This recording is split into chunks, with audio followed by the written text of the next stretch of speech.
everyone, my name's Tammy and this is my booktube channel, Believe in Yourself. And today I have for you one-word title books. I have a zillion books and I have so many one-word titles, but I picked out 5 that were just looking really interesting to me right now. So I'm going to share those with you. The first one I have is called Christy by Katherine Marshall. And this is a novel. And with this book, we're following 19-year-old Christy. It's the early 1900s, and she leaves Asheville to go to Cutter Gap, which is in the Smoky Mountains, and she is a school teacher while she's there. And she has a difficult time beginning to fit in and having people accept her ways, and they're kind of thinking a little bit that she's trying to change their ways, and she's not trying to do that. So she has a little bit of a hard time fitting in, but this is so good. And one of the things I love about this is she leaves Asheville, North Carolina, and my oldest daughter and her husband live about half an hour from Asheville, North Carolina. And she and I, when I went out there the last time, she and I went on a little day trip, and we went to the Blue Ridge Mountains. And the Smoky Mountains, which is where Cutter Gap is, the Smoky Mountains are in the Blue Ridge Mountains. They're a part of the Blue Ridge Mountains. And we drove around there, and oh my goodness, it was so beautiful. And so I can really relate to this book of where she's at, and I can picture it, and I can picture the beauty and the mountains, and I just really liked that. This is a huge book. It's well over 500 pages. So you're in it for a while if you're going to read it. Also, there's a really cool map, and I am a sucker for a book with maps. So that's the first book I wanted to talk to you about. The second one is called Tangerine by Christine Mangan. That's the cover of that. Now this book, I really enjoyed it. It's not one of my very favorite all-time books, but I enjoyed it very much, and I've read it twice.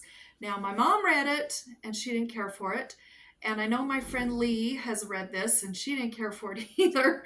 So, that's probably not the best way to tell you about a book. But I think you're either going to love it or you're not going to love it. And this follows Alice. She and her husband moved to Tangier in Morocco, and they're only there for a short while, and her old college roommate Lucy shows up.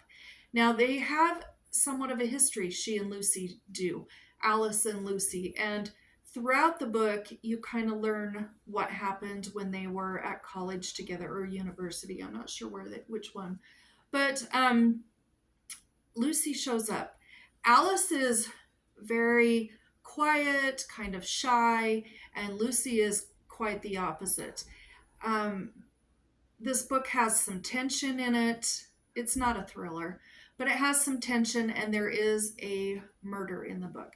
Now, this is not a plot-driven book, and I wouldn't even say it's a character-driven book. Myself, I think it's a setting-driven book, because when you're in this book, you can feel that scorching heat and the sun, and you're down in the streets of Tangier and experiencing the Moroccan life, and I just loved it for that. That's what I loved most about it, is I felt like I was there in Morocco, and I'm never going to go to Morocco. So to me, I enjoyed this book for that reason.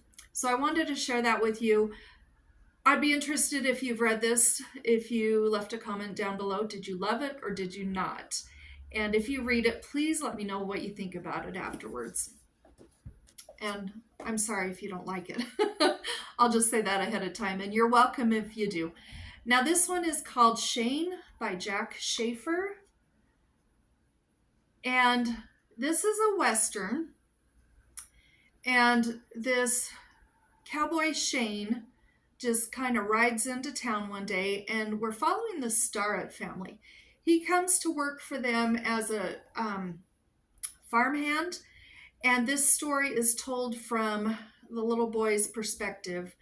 And there's some problems with another rancher there near them, and Shane remains, while he's there, a steadfast, really good friend to the Starrett family. And I loved the relationship between him and the little boy, him and the boy's mom, him and the boy's dad.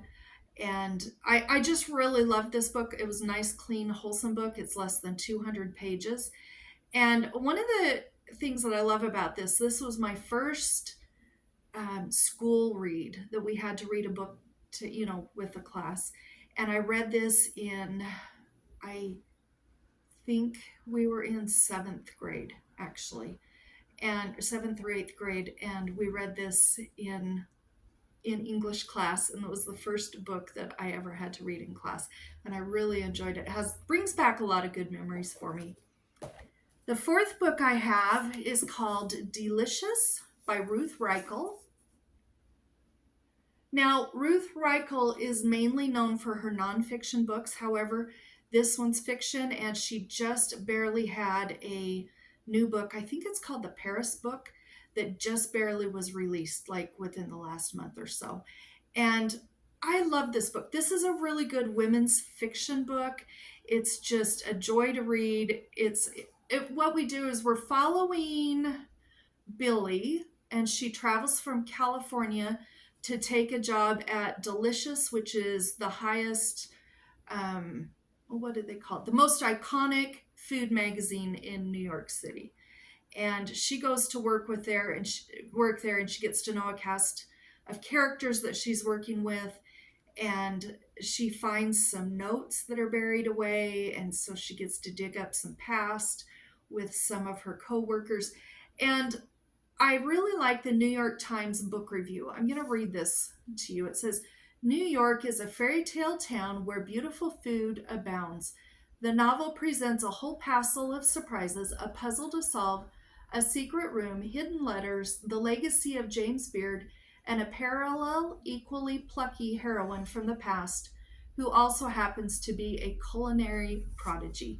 And at the end of this, there is an interview with her, and there's also a book club party kit where it's got book club questions and also ideas for appetizers. And this is a lot of fun. This is one of my favorite books, and I couldn't not talk about this one. And the last one, I'm not going to talk about the story because you all know the story, but it's Frankenstein by Mary Shelley. And I want to show you that front cover. That's my dog snoring in the back as usual. That's the back cover. And then look at it's gold leafed on the edges, but look at the end papers. I just think this is a really cool copy. But the reason this one is on my mind is I have just ordered, and it's supposed to be here in the next few days, another book by Mary Shelley, who I think is a great writer.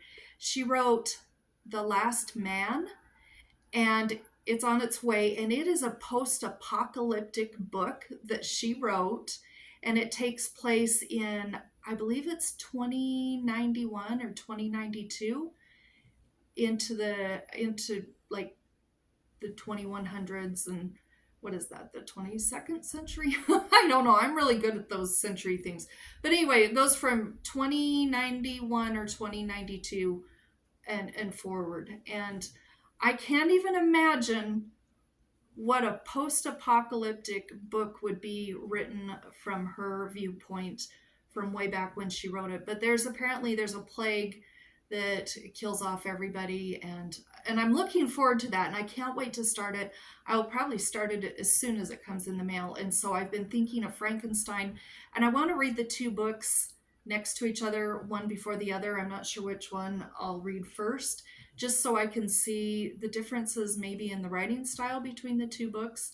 But that's why I wanted to share Frankenstein with you, is because I'm so excited about our other book that I'm getting soon. So those are the 5 titles that I have that are one-word titles, and I hope I gave you some good suggestions on something to read. And I hope you're having a great reading week, and I will talk to you later. Goodbye.